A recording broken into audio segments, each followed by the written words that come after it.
Ndasubiye kubaramutsa bene da amahoro y'umwami Imana nabane natwe twese muri kumwe na Françoise Habonayo. Imana irakoze kuko isubiye kutwongera kubona umunsi mushasha. Imana nihabwe icubahiro. Yesu yarakoze kutuzigama tukaba tukiriho kugira ngo tuvuge Imana. Imana ishimwe. Reka dusenge. Bwirukiro Mana, ndagushimiye kuri data wa twese. Urakoze kuguha umwanya impaye Imana. Nuko ngwino ubane nanje ushoboze Mwami Yesu. Ufashe na bene data bankurikira aho bari hose. Mwami Imana ubahezagira ubahe umugisha. Urakoze ko wumva kandi wishura mu izina rya Yesu. Amen. Haleluya. Imana ishimwe. Mu mwanya uheze nari mpeje gutanga video ivuga ku iyerekwa nagize itariki 22, iyerekwa rivuga ku bantu bamaze kurengana umubiri, bavuga iki, bamerewe gute, ibyabo biri gute. Video nari mpeje kwirungika, uyikeneye araza kuyiraba. Nayihaye umutwe w'amajambo uyerekwa canke ishurirwa rya 22 z'ukwa gatandatu muri 2026. Umunaho rero nzanye ubutumwa ku bakozi b'Imana. Imana yabumpaye itariki 25 sikera, ni vuba cane. Uyu munsi turi 27, haciye iminsi 2 gusa. Imana ishimwe. Ubwo butumwa urumva ko bwerekeye abakozi b'Imana. Kumbere nimba butakwerekeye ntaco, nubwumva urabuha abo bujejwe. Imana nishimwe. Nagize gutya rero, nerekwa mbona umuntu yari mu rusengero ariko arigisha. Hanyuma rero ariko arigisha,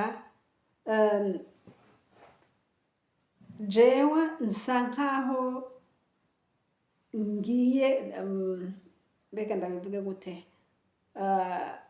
nagiye mu rusengero mugabo sinaja hari abandi bicaye, ariko nshikira hariya, hari ahantu bihanira imbere mugabo upfukamye abandi bicaye ntibakubone. Rero nabona rero ndaho hantu, nshikira aho hantu bihanira, pasiteri nawe ariko arigisha ari hepfo, mfukama ngaho. Urumva yuko we ntiyambonye, yagumye yigisha uwo mupasiteri uko nabibona mu iyerekwa, kandi n'abakristo nyene bariko barakurikirana uwo mupasiteri, ariko jeho nari mfukamye aho nk'ahandi bihanira mugabo abandi batambona. Rero nkihafukamye mbona sinsubiye kumva uri ariko arigisha. Sinzi ko naciye ntwagwa, sinzi uko byangendekeye, ariko canke sinzi ko naciye nsinzira, ariko naherutse gusa ndahapfukama, mperuka mbona uwo muntu ariko aravuga mugabo sinumvise. Yatanguye nabonye ahagaze ari imbere y'abantu ariko arigisha, ariko nta jambo na rimwe numvise jewe. Ico bikoze, haheze umwanya nikanguye canke ubwenge bugarutse sinzi, mbona abantu baje bapfukamye aho nyene nari mfukamye, nkaho womengana abantu bavuye muri bamwe bariko barumviriza ubutumwa, boba bahamagara ati nimuze kwakira Yesu canke nimuze musengerwe, bakaza. Rero ico nakoze, nabonye jewe abo bantu barambaraye hasi, baryamye bubitse inda, kandi b'abagabo, abantu nyene bakuze, atari abana. Mbona nyene barambaraye bubitse inda hasi, bariko bararira cane. Hama ivyo ndabibonye, nza mbona turasohotse tuvuye aho hantu. Urumva ibintu vyiyere kubona ko gusa. Rero muri ivyo nabonye jewe, nabonye mfukamye aho hantu, mbona n'abo bantu baje kwihana canke kuko nabona bariko barasenga barira cane bubitse inda hasi. Rero tuvuye ngaho dusohotse nza mbona wa mupasiteri yariko arigisha harandamukije umugore wiwe n'abana biwe n'abantu twari tuzinanye nabo mbona barandamukije, hanyuma baca batangura kuvuga rero ibyabaye mu rusengero mva ko je ntari nabibonye. Baca batangura kumbwira rero ngo mbega urazi ngo yo ngo urumva ngo yabaye acigisha ngo abantu baca batangura ngo kuvuza urwamo mu rusengero ngo bamwe baca batangura kubaza ibibazo ngo bagize ngo urumva ngo kara kavuyo. Hanyuma wa mupasiteri nawe numva ntashimye ko babivuga. Urumva hariho ibintu biba byabaye mugabo utahari si byiza ko babikubwira, ni byiza ko bigume mu babibonye gusa. Hanyuma numva rero aciye asa nkaho agomba kubazibiza ngo ntibashishikare kubivuga, ariko jewe mba ndavyumvise. Hanyuma aca avuga uwo mupasiteri avuga ngo ariko ngo icyangombwa ngo nuko bahagurutse bakihana. Ngo none ntiwababonye ko bahagurutse bakihana? Ngo kijya nico cari gikenewe, ayandi madetaye ntakenewe, igikuru nuko bahavuye bagataba bagasobanukirwa hama bakihana. Hanyuma ivyo biheze nca mbona tushishikaye tugenda nkaho nyene twari dutashe tugenda nyene umuntu wese agenda ajiwe. Muri uyo mwanya rero uyo muntu bahejeje tutarataha mugabo uwo mwanya tukiri ngaho nyene aho ku rusengero, nca nongera mbona ikindi kintu cantangaje. Nca nongera mbona mfise amasede yayandi baba bafatiye ko ubutumwa bwiza canke indirimbo canke mbona rero mfise ayo masede mu ntoke. Ayo masede rero ndayafise mu ntoke, nca mbona ariko ifoto yiwanje. Iyi foto nyene umuntu agufashe nyene passport, umuntu agufashe mu buryo bwa haruguru gusa. Nza mbona rero izo sede ziriko ifoto yiwanje. Ndangije iyo foto yiwanje rero urazi ko umuntu kwiraba yiraba cane cane mu maso, mbona umenga nyene igitambara umenga sinakigize neza, mbona umenga ntikimeze neza cane nkuko ndabishaka. Ariko urumva sede iza yaheze, ifoto iriko, ndabibonye ndavuga yo nkumva umenga none tubihindure tubireke. Ariko ubutumwa ubwabwo bwari ubutumwa bwa wa muntu yariko arigisha, wa mupasiteri yariko arigisha. Ntangwa kwibaza none ivyo bintu vyagenze gute ko jewe ntigeze ndamwumva, none bigenze gute kugira ngo mbe mfise sede ziwe kandi ziriko ni picha yiwanje. Ivyo byose sinavyumva, sinumva ivyo arivyo, ariko ndabigumiza ngaho. Nza numva rero ijwi rimbarira ngo 1 Corinthiens 1 chapitre 1 verset 10 ngo Abikorinto ba mbere igice ca mbere ku murongo w'10. Hanyuma ndavuga nti bebe ibintu nibiki, ndabibona byanditse uko nyene. Hanyuma niho rero ngiye kuraba naciye nsanga ari ubutumwa. Hanyuma ubutumwa buvuga ngo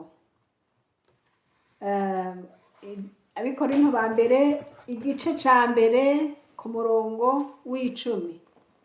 Kasome mu gitabo c'ikirundi. Abikorinto ba mbere igice ca mbere ku murongo w'10 haravuga ngo ariko ndabinginga bene data mu izina ry'umwami wacu Yesu Kristo, mwese mube imvuga rimwe kandi n'ibice ntibiremwe muri mwebwe. ariko mutunganywe rwose hamwe muhuje umutima n'inama, kuko nabariwe ibyanyu bene data nabo kwa Kilowe yuko hari imitongano muri mwebwe. Icyo mvuze ni iki, yuko umuntu wese muri mwebwe avuga ati jewe ndi uwa Pawulo, uwundi ati jewe ndi uwa Apolo, uwundi ati jeho ndi uwa Kefa, uwundi ati jeho ndi uwa Kristo. Mbega Kristo aragabanijwemo ibice? Imana idufashe cyane. Naciye nsoma kugira ngo mwumve uko Pawulo yariko arabwira iri shengero ry'i Korinto.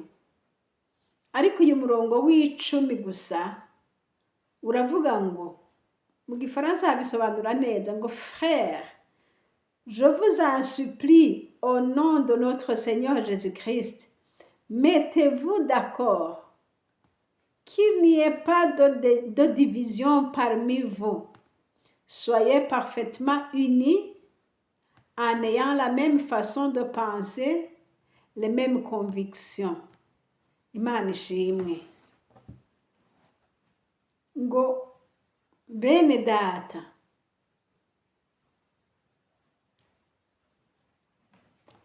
mwemerane mubumwe, ntihabemwo ibice. Imana idutabare. Nico gituma mvuze nti ubwo butumwa bwerekeye abakozi b'Imana. Ngo ndabinginga bene data mu izina ry'umwami wacu Yesu Kristo, mwese mubimvuga rimwe, nta kuvuguruzanya. Ntuje ngaho ngo uze kuvuguruza mwene so wundi canke umukozi w'Imana mugenzawe. Ngo kandi n'ibice ntibiremwe muri mwebwe, ariko mutunganywe rwose muhuje umutima n'inama. Imana nishimwe.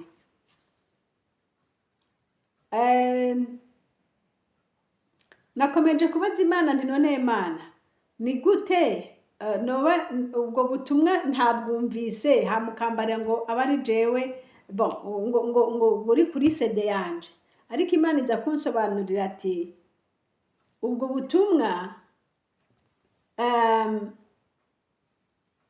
ubwo buri kuri iyo CD nubu ndiko ndakubwira mwene data uri kurankurikira, kandi ubu ndiko ndavuga si ubundi nubwo wa muntu yariko arigisha. Umwigisha dufise ni Kristo, umwigisha dufise ni Mpwemu Yera. Imana ishimwe. Rero ibi ndiko ndakubwira nivyo wa muntu nabona mu nzozi yariko arigisha ishengero, hanyuma abantu bakamutera amabuye canke abantu bakamuhaririza, abantu bakagira nte. Muranzi bene data yuko abantu benshi muri iki gihe biragoye, umwe avuga ati jewe ndi uwo kwanaka, jewe ndi umunyakiremba, jewe ndi umunyabujumbura, jewe ndi umunyakayogoro, jewe ndi umunyagitega, jewe ndi uwaha. Imana ivuze ngo iki? Twemerane, duhuze umutima. Ikibazo ngo mbega ko mwebwe umwe avuga ati jewe ndi uwaha, undi ndi uwaha, mbega Kristo aciyemwo ibice? Kristo naciyemwo ibice. Ico gituma twese turi aba Kristo, twese turi ishengero ry'Imana. Imana idufashe. Bene data nshuti z'umusaraba, twahamagawe n'Imana. Umuntu wese amenye yamuhamagaye, umuntu wese amenye ico yahamagariwe. Ntukareme, ntugatere, ntukabibe imbuto data atagutumye kubiba. Imana nidufashe. Nasubiye kandi nongera mpabwa, mbona ahantu handitse ngo 3 n'uduce n'utuburungu 2 hamba 11. Ndavuga nti mbega ibi navyo ni biki? Ariko ngiye kuraba nsanga n'amasaha Imana yari impaye muri izo nzozi. Ariko ayo masaha ndibaza none aya masaha yoyo ni biki? Sinamenye ibyo ari byo. Rero nikanguye mu gatondo ndiko ndasenga, ndavuga Mana, none biwambwiye n'ibikiri ijambo umpaye ndaribonye mugabo aya masaha nayo umbwiye 3:00 z'ijoro bame 9:00 z'ijoro 3h11 ni kuvuga 9:00 z'ijoro n'iminota 10 none ibi navyo ni kuvuga iki ariko kuko Imana ari Imana y'urukundo sinamenye ico imbwiye sinamenya na kimwe ariko Imana iza kubinyereka urumva ko bwaciye buca ndasenga ndakora ibindi bikorwa bisanzwe hanyuma rero niho rero hageze mu masaha nyene abantu baragenda kuryama nanje rero nongera kuza imbere y'Imana nja gusenga niho rero Imana yaca impishurira byinshi kubw'igikorwa c'Imana hanyuma ngiye kuraba amasaha sanga ni 9:00 kandi Imana ivuga ati aya ni ya masaha nakubwira ko ngomba kugusobanurira ibi bintu Imana nihabwa icubahiro Imana ifise amadetaye menshi kandi Imana irazi ko tuba dukeneye ibintu byinshi kugira ngo twizere kumbura nari kwibaza nti ni bisanzwe ariko kuko Imana yambariye ati 9:00 n'iminota 11 uze kuraba uza gusanga ndiko ndagusobanurira ivy'ibyo bintu Imana ishimwe yansobanuriye ibiki rero yansobanuriye ngo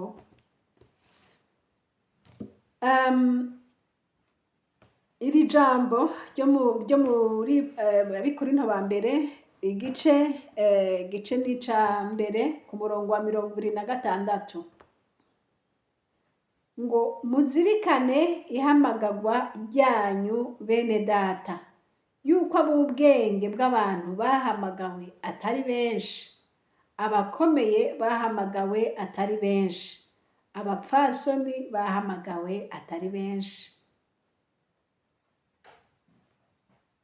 ariko Imana yatoranije ibipfu byo mu isi ngo imaramaze abanyabwenge kandi yatoranije ibinyantege nke byo mu isi ngo imaramaze ibikomeye kandi n'ivyoroshe byo mu isi n'ibikengerwa mbere n'ibitariho Imana yarabitoranije ngo bititure ibiriho kugira ngo ntihagire umuntu yirata imbere y'Imana nibaha kuba muri Kristo Yesu yaduhindukiye ubwenge buva ku Mana no kugororoka n'ukwezwa no gucungurwa Imana nihabwe icubahiro iri jambo ku murongo wa 26 aravuga ngo muzirikane ihamagagwa ryanyu bene data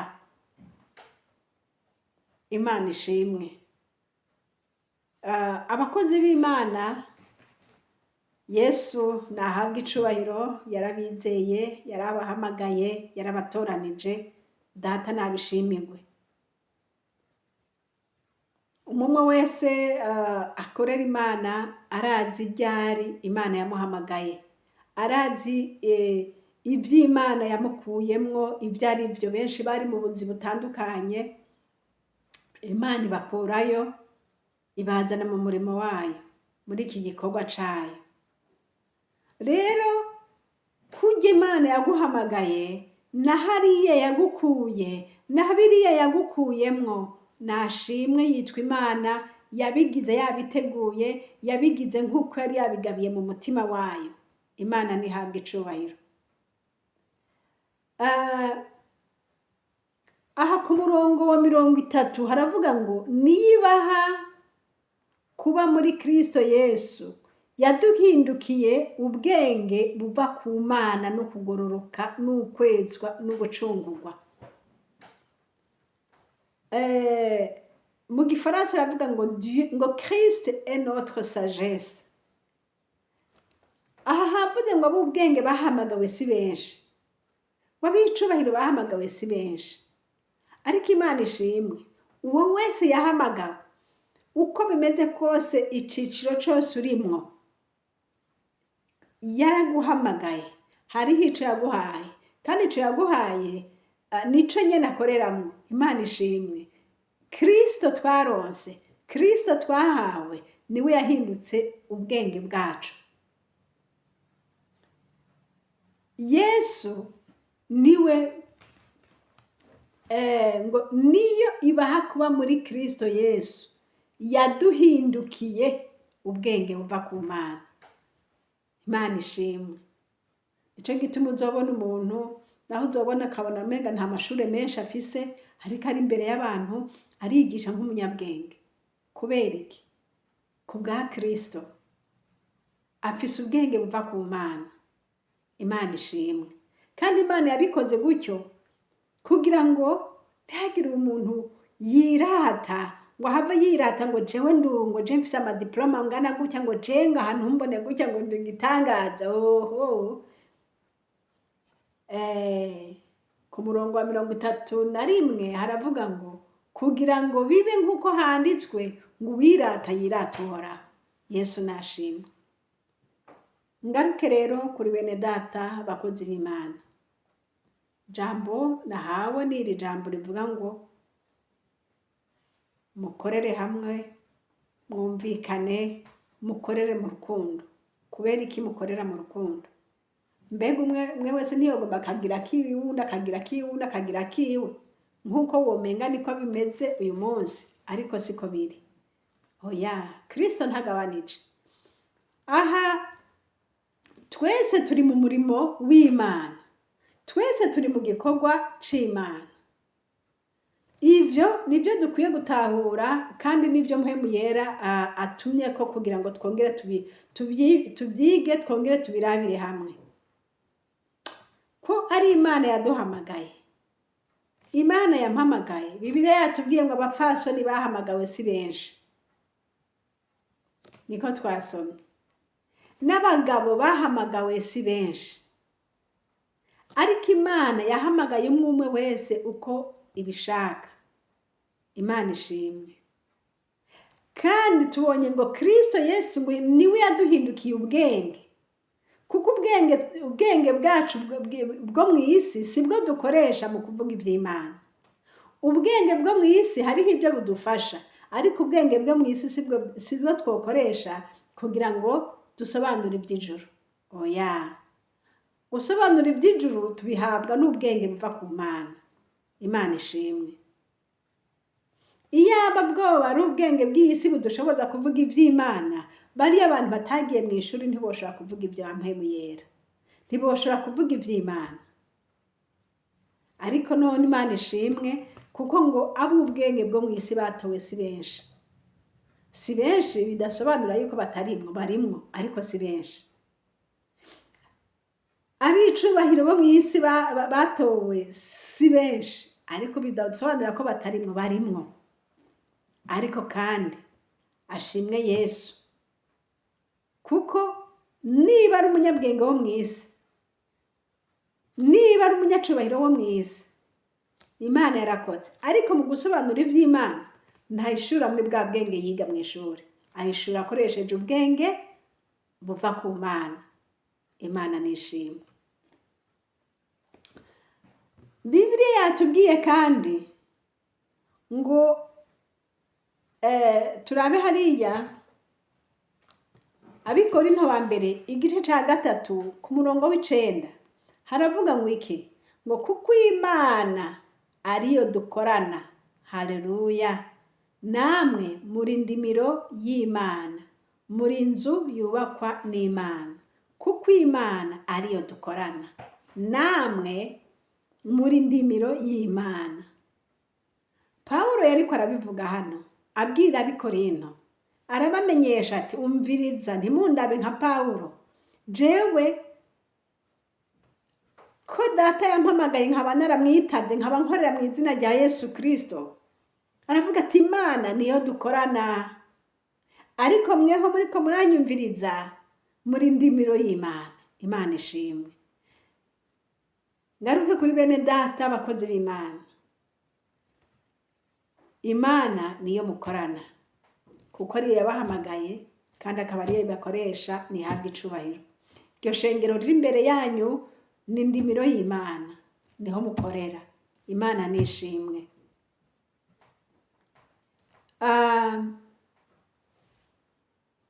Ijambo ry'Imana kandi riravuga ngo ryatubwiye ngo bamwe rero bavuga ngo jewe ndi uwo naka, abandi batiwe ndi uwo kwa Pawulo, abandi ndi uwo kwa Kefa, abandi ndi uwo kwa naka.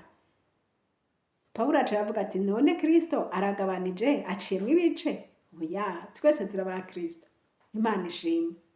Nico gituma dukwiye gukundana nk'abavukana, tugakundana nk'abakozi b'umugabo umwe yitwa Yesu, tugakundana nk'abasangiye sebuja. Mbona no mu buzi busanzwe abantu b'abakorege bakorana barakundana kuko bose bafise umushefu wabo umwe. Iyo mugiye ahandi uca ubona buriya turakorana, ugasanga muraramukanije kubera hari ico musangiye.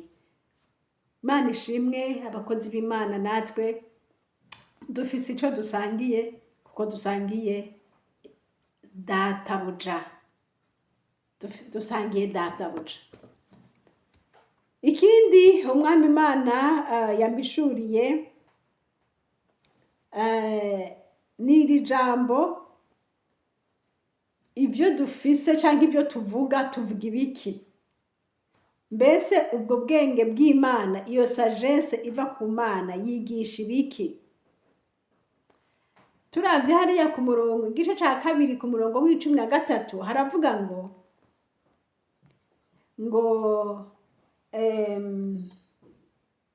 ku murongo duhere ku murongo w'12, Abikorinto ba mbere igice ca 2:12 haravuga ngo ariko tweho ntitwahawe mpwemu y'iyi si, ariko twahawe mpwemu ava ku Mana. Haleluya! Kugira ngo tumenye ivy'Imana yatugabiye. Naho dufise ubwenge, naho twize mu ishuri, naho dufise amadiploma atandukanye, naho ata diploma ufise, ariko twahawe mpwemu ava ku Mana kugira ngo tumenye ivy'Imana yatugabiye. Imana ishimwe.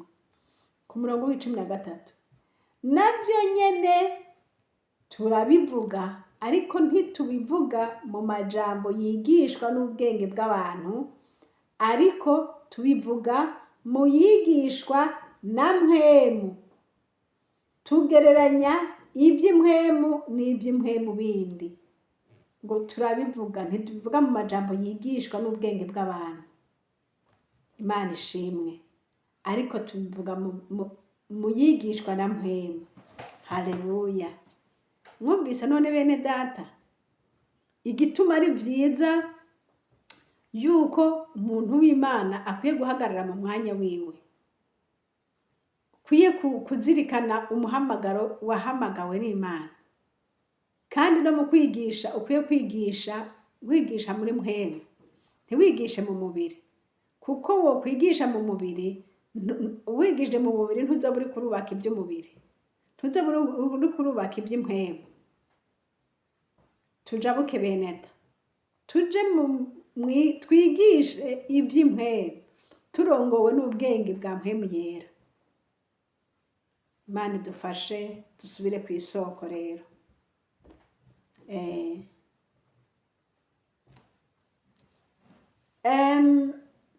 Ijambo ry'Imana kandi ryatubwiye ngo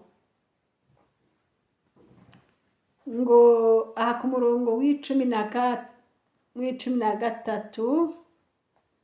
ku murongo w'14, Abikorinto ba mbere igice ca 2 ku murongo w'14 haravuga ngo ariko umuntu afise umubiri n'ubwenge gusa ntiyemera ibya mpwemu w'Imana, kuko ari ubupfu kuri we kandi ntashobora kubimenya, kuko byitegerezwa mu buryo bw'impwemu. Ariko umuntu w'impwemu asesa byose, kandi ubwiwe ntawe umusesa. Imana ishimwe.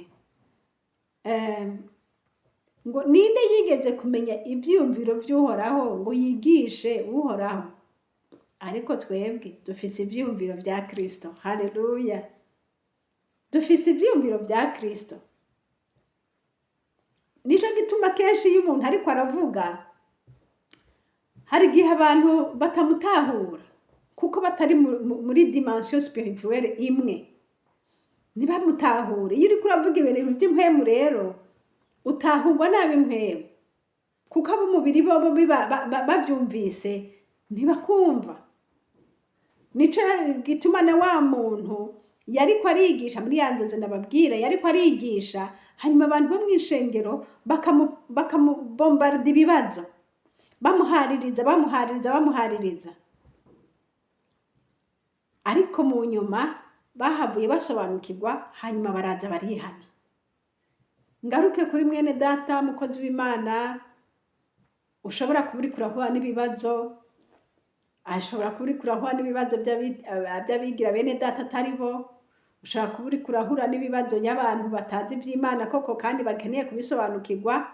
Rero ntucike intege ngo bariko barakugora.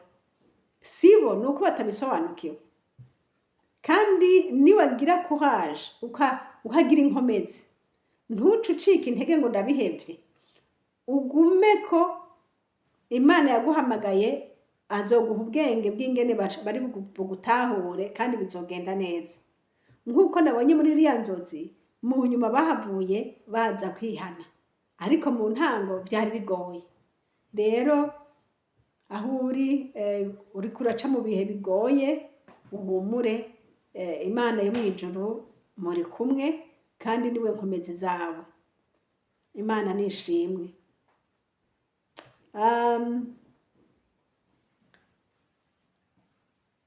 Tugiye hariya ku murongo, Abikorinto ba mbere igice ca 3 ku murongo w'8 haravuga ngo uzitera n'uzivomera ni bamwe, ariko umuntu wese azogererwa nk'uko yakoze igikorwa ciwe. Imana ishimwe. Kuko Imana ariyo dukorana, namwe muri ndimiro y'Imana, muri nzu yubakwa n'Imana. Ngo uzitera n'uzivomera ni bamwe. Hamwe bavuga bati jewe ndi uwanaka niwe yambatirije, nanje ndi uwanaka niho nakuriye, nanje ndi uwanaka, jewe ndi uwanaka. Ariko aravuga ati uvoma, uwavuze ubutumwa na mahoro, uwakubwiye ubutumwa ukihana na mahoro. Wa wundi nawe ariko arakurera uyu munsi, kuko aho twabwira ubu butumwa siho tugihagaze uyu munsi, kumbure turahandi turiko turarererwa, ariko hari aho twavukiye. Umwe rero avuga ati jewe ndi uwanaka kubera yuko navukiye hari wundi nawe ati jewe nanje ndi uwanaka kubera yuko niho ndiko ndarererwa. Wosanga umenga hari akavuyo. Ariko ijambo ry'Imana riravuze riti uriya yaziteye yarakoze, uriya ariko arazivomera yarakoze, ariko umuntu wese azogererwa nk'uko yakoze igikorwa ciwe. Kandi muri abo bose uwaziteye n'uzivomera bose n'abakozi, ariko ngo hariho umwe w'intashikirwa, ngo nuwuzikuza. Ku murongo w'indwi, nuko uzitera ntaco amaze canke uzivomera atari Imana ikuza. Imana ishimwe. Bene data, abo ibikorwa turiko turakora, dukorera Imana, kandi umuntu wese akora ahahambije, kandi cane cane akora ico yahamagariwe. Nico gituma hariho abakozi b'Imana, hakabaho abapasiteri, hakabaho abavugabutumwa, hakabaho abaririmbyi, hakabaho abakora mu bana, hakabaho bariya na bariya na bariya na bariya. Umuntu wese uko Umwami Imana yamuhamagaye, kandi abo bantu bose ni bamwe imbere ya Data. Ico bikoze umuntu wese akwiye kuraba ingene ariko arakora, kuko umuntu wese azohabwa n'Imana ingero ikwiranye, bigenze nk'uko igikorwa yakoze ciwe kimeze. Imana ishimwe. Nsubire mu urya murongo, Abikorinto ba mbere igice ca 3 ku murongo w'8.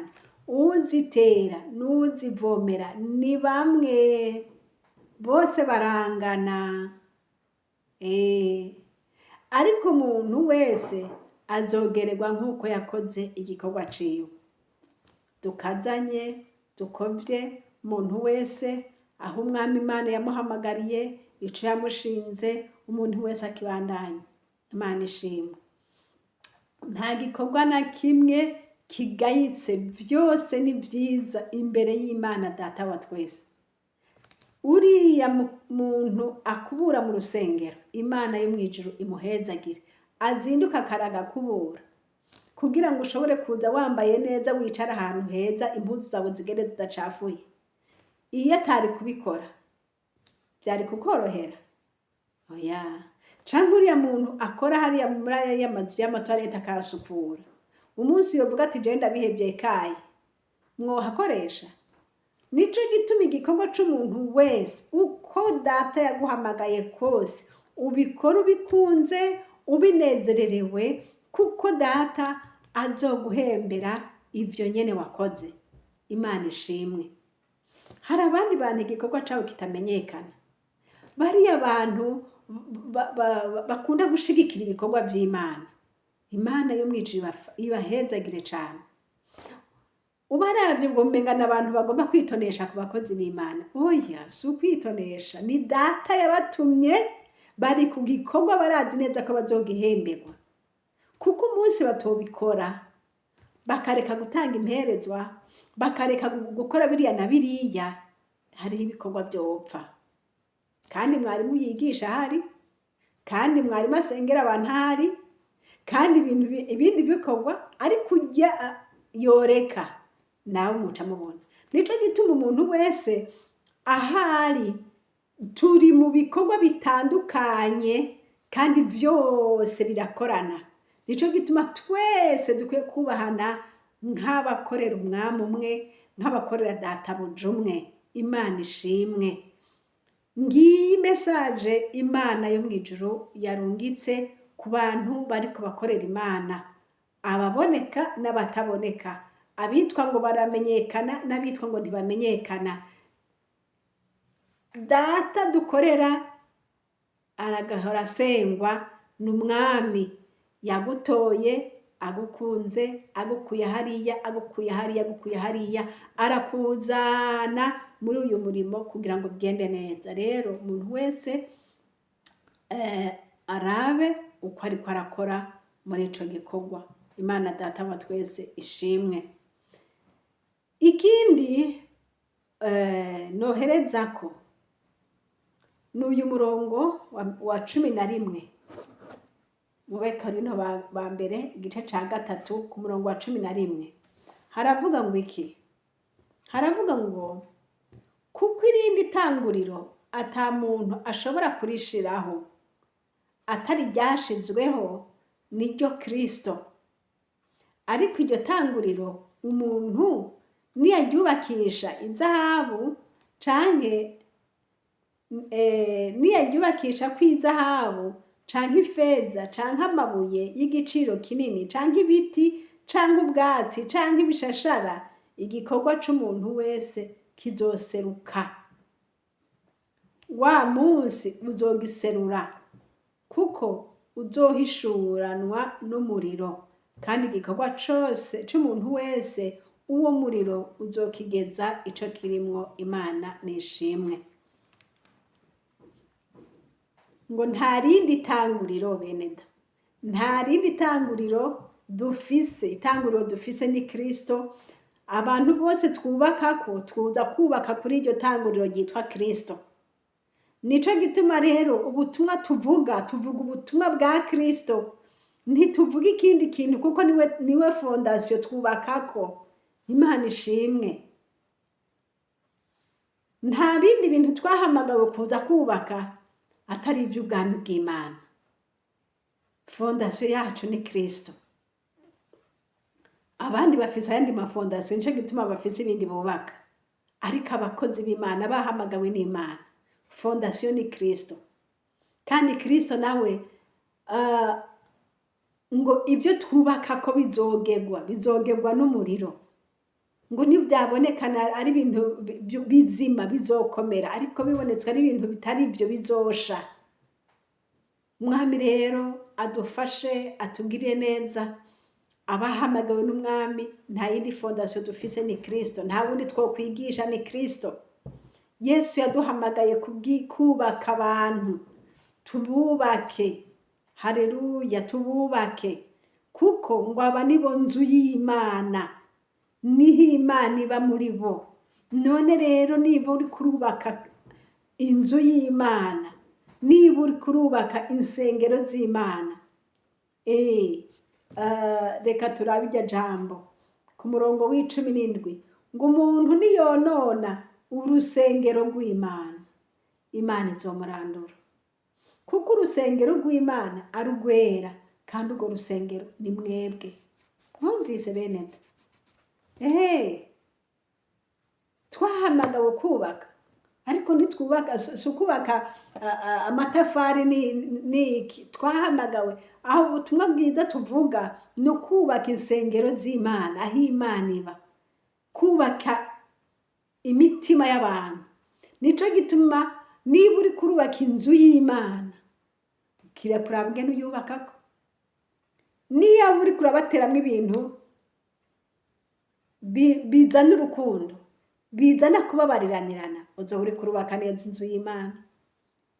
Ariko niba uri kurabateramwo amajambo yo gucanamwo, yo gusamburana, y'urwanko, Imana izokurandura, kuko uri kurubaka nabi ingoro y'Imana. Ingoro y'Imana ni nujya, kuko ngo Imana ituye muri bo, Imana iba muri bo. Nico gituma izi ngoro y'Imana rero tukwiye kuraba uko turiko turazubaka. Tugaruke muri rya jambo Imana yantuma, Abikorino ba mbere igice ca mbere ku murongo w'10. Ariko ndabinginga bene data, mu izina ry'Umwami wacu Yesu Kristo, mwese mube imvuga rimwe. Imvuga rimwe, abantu b'imvuga rimwe n'abantu batavuguruzanya. Murindi jambo n'abantu bemeta hamwe, n'abantu bagendana mu rukundo, bakagenda bafashanya, bakagenda bubakana, bakagenda umuntu agenda arafuka mwene se. Abantu b'imvuga rimwe. Ngo kandi n'ibice ntibiremwe muri mwebwe. Imana idufashe. Ngo ariko mutunganywe rwose, mutunganywe rwose hamwe, muhuje umutima n'inama. Imana data ibahezagire, bene data bakozi b'Imana. N'iri jambo Imana yambwiye ngo muzirikane ihamagarwa ryanyu, yuko abatowe muri iyi si benshi, ariko weho Imana yaragutoye, weho Imana yaraguhamagaye igushira mu murimo wayo. Bizirikane rero, raba ingene uri kurubaka muri uwo murimo, raba ingene uri kurubaka urwo rusengero. Abo uri kurubaka ni insengero z'Imana, abo uri kurubaka nabo Imana igomba guturamwo. None izobabamwo gute? Biba imbuto nziza, randura ugwiri rwameze. Babwira abantu bihane, bave mu vyaha, bave mu rwanko, bave mu nzigo, bave mu macakubiri, bave mu gucanamwo, basubire baje ku murongo mwiza w'abana b'Imana, abarindiriye kuzinjira mu bwami. Haleluya. Hariyo tuja ni heza, tuzokundana, tuzoba bamwe. Nico gituma niba turiko turishaka tugomba kuzokwinjirayo, hariho ibyo dukwiye kubanza kureka, ntibihave bidutangira kuzokwinjira aho hantu. Amacakubiri abanza asubire hasi, urwanko rw'intara rukugweho mu izina rya Yesu. Kwinubana bikugweho, urwanko bwose bw'uburyo bwose bikugweho mu izina rya Yesu. Twambare Kristo, abahamagawe n'Umwami Imana bakagendera mu kugororoka. Umwami Yesu Kristo abahezagire. N'iri jambo Umwami Yesu yantumye ku bakozi b'Imana ngo muzirikane ihamagarwa ryanyu, kandi ngo mukorere hamwe, mugendere hamwe, mugire urukundo, mugire amahoro. Imana y'ububasha mwese abayumvise ibahezagire. Amen. urakoze mwami Yesu kubw'ubutumwa, urakoze kuri bene data babyumvise, urakoze mwami, ndagushima kuri iyi sede nziza ubarungikiye mu izina rya Yesu. Mwami bishoboka ko ntabivuze neza, Mana wajiste neza nk'uko bikwiriye. Mu izina rya Yesu ndasabye mpemu yera ngo aya majambo yatondeke neza. Bishoboka ko ntayatondetse neza ariko ndakwinginze ngo yatondeke neza kuko ari inyigisho yavuye iwawe Mana. Nuko nikore kuri umwe wese muri aba bankurikiye kandi ubahe kugenza neza nk'uko bisabye. Ndabigushimiye kubyumvise kandi kubikoze mu izina ryawe ryera Yesu Kristo. Amen. Mwari kumwe kandi na Françoise Habonayo. Inimero za telefone ni za zindi ni +46 768 0065 46. Kandi ishene turiko naho ni ishene Habonayo. Ababyumvise mwese Imana ibahe umugisha. Amen.